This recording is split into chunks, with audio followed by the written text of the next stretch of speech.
In this video, we're going to go through the circulation of the brain and the vasculature that carries that blood into and out of brain tissue and how it connects to the production of cerebrospinal fluid and the flow of CSF through the brain. So the goal is to tie all of these things together and make it make sense.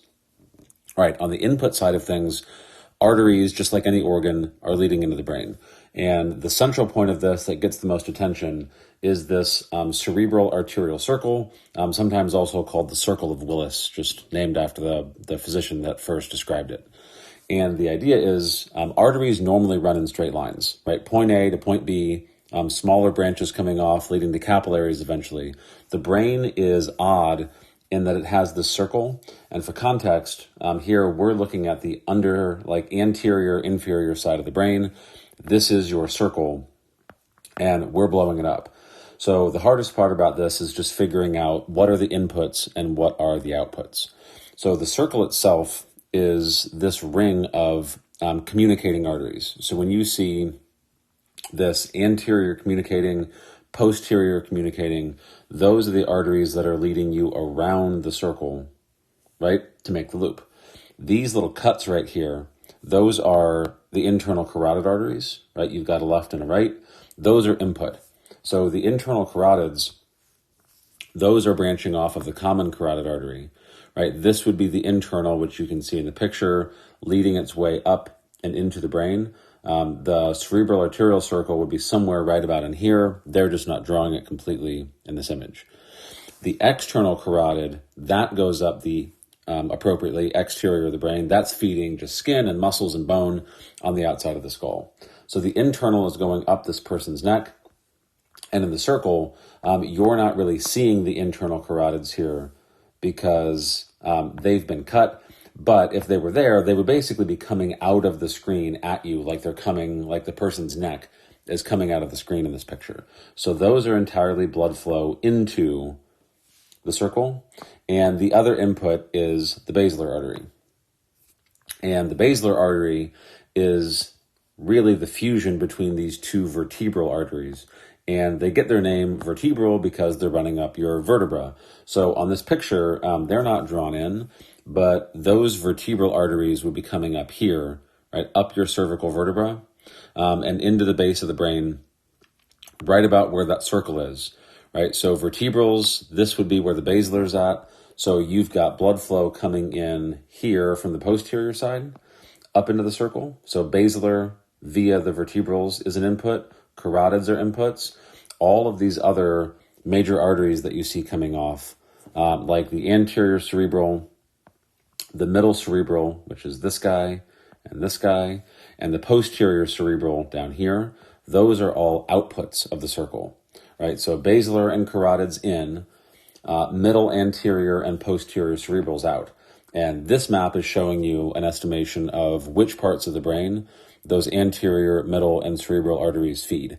And so if you trace the middle cerebral, it would branch into capillaries that fed the cerebral cortex in these areas, right? The lateral side of this would be frontal lobe, the lateral side of the parietal lobe, and the superior-lateral side of the temporal lobe, right? Posterior cerebral is the inferior portion of temporal and most of the occipital, and anterior cerebral is the superior, and if we could see it, medial side of the frontal and temporal lobes, because if we cut this brain away down the center, you would see that anterior cerebral artery is also feeding the portions down in the interior, like inside the central sulcus.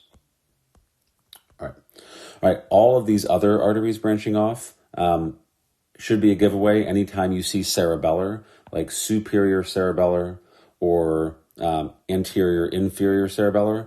Those are blood vessels that feed the cerebellum, and they're not matched on here, but their position makes sense, right? Because if you look at the location, the bottom of the circle down here is right next to the cerebellum, and so it makes sense that those arteries are feeding cerebellar tissue. All right. Once we're into the brain and we actually have this blood flow coming in, remember, they're not showing it in any of these pictures because those areas are microscopic, but these blood vessels are going to keep splitting and splitting until we get to smaller and smaller structures, right, that are made up of capillaries. those capillaries are where you're going to find the blood-brain barrier. Okay.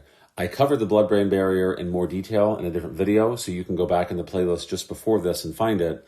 That blood-brain barrier, remember, is where astrocytes are wrapping their processes around capillaries to very tightly control what goes from blood into brain tissue.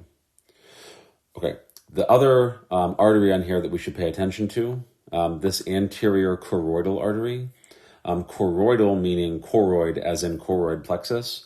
So this artery is going to descend and find its way to this choroid plexus tissue, which is found in the ventricles, right? The lateral and third ventricles. This is the site of CSF production.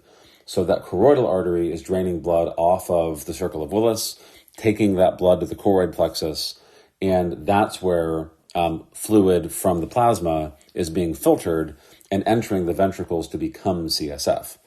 Right from there, this is also in more detail in a previous video, but that CSF is flowing from the lateral ventricles, right, through the interventricular foramen right here into the third, down the cerebral aqueduct into the fourth, and then from the fourth ventricle, we let CSF go out of the lateral apertures, which are openings into the subarachnoid space. Right, from the subarachnoid space, that CSF is going to flow all around the exterior of the brain until it eventually makes its way back into venous blood again. So what you're seeing here, these arachnoid granulations, right, these are little out pockets of arachnoid matter into surrounding venous sinuses.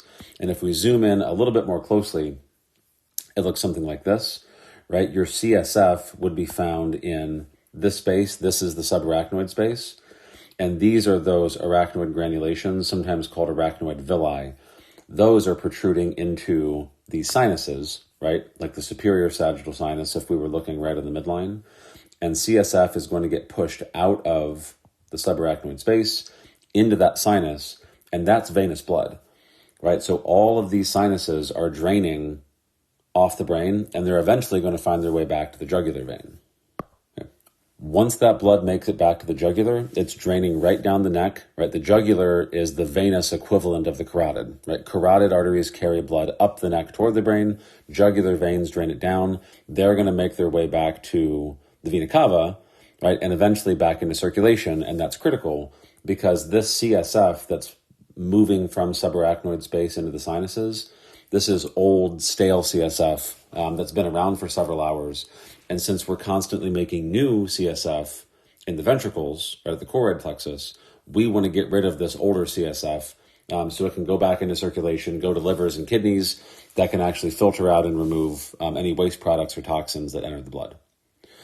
All right. Hope this was helpful. Again, as always, follow along the playlist. The videos make the most sense when you see them in order, and subscribe to the channel so that you get any new ones that are added eventually.